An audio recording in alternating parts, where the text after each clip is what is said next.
क्या सीन है यार। दुनिया के दो सबसे बड़े दुश्मन अमेरिका और ईरान एक साथ बैठ के डील कर लेते हैं एक रात में। ये कोई मूवी सीन नहीं है। आज मैं आपको पूरी कहानी मसालेदार, मस्त और फुल फैक्ट्स के साथ सुनाऊंगा। तो शुरू करने से पहले चैनल को सब्सक्राइब कर लीजिए। चलो शुरू करते हैं। 15 जून 2026 को वो हिस्टोरिक संडे और ट्रम्प का 80वां जन्मदिन। और ट्रम्प ने सोशल मीडिया पर लिखा, the deal with the Islamic Republic of Iran is now complete. और साथ में अनाउंस किया कि straight of Hormuz immediate effect के साथ ओपन है और यूएस नेवल ब्लॉकेड हटाया जा रहा है। आखिर डील में एग्जैक्टली हुआ क्या? पहली बात, यूएस नेवल ब्लॉकेड 30 दिनों में हटा लिया जाएगा और स्ट्रेट ऑफ हॉर्मुज फिर से खुल जाएगी। दूसरी बात, 60 दिनों की इंटेंस नेगोशिएशंस होंगी जहां ईरान की न्यूक्लियर प्रोग्राम का फ्यूचर डिसाइड होगा।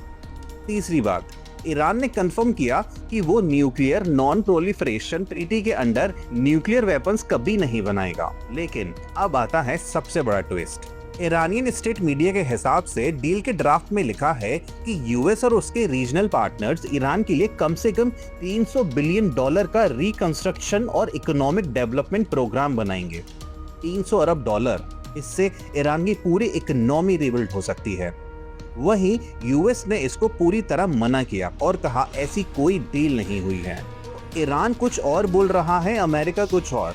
ईरानियन स्टेट मीडिया के पब्लिश्ड डिटेल्स अभी तक इंडिपेंडेंटली वेरीफाई नहीं हुए हैं और ना ही यूएस के ऑफिशियल्स ने सब कुछ कंफर्म किया है। डील तो हो गई, लेकिन फाइनल प्रिंट पे अभी भी डिबेट चल रही है। ऑफिशियल साइनिंग सेरेमनी 19 जून 2026 को स्विट्जरलैंड में होगी। दोनों साइड्स डील को इलेक्ट्रॉनिकली भी साइन करेंगे। अब एक इम्पॉर्टेंट बात जो कि याद रखने वाली है, ये डील अभी फुली पीसफुल नहीं है। ये agreement basically current cease fire को 60 दिनों के लिए एक्सटेंड करता है।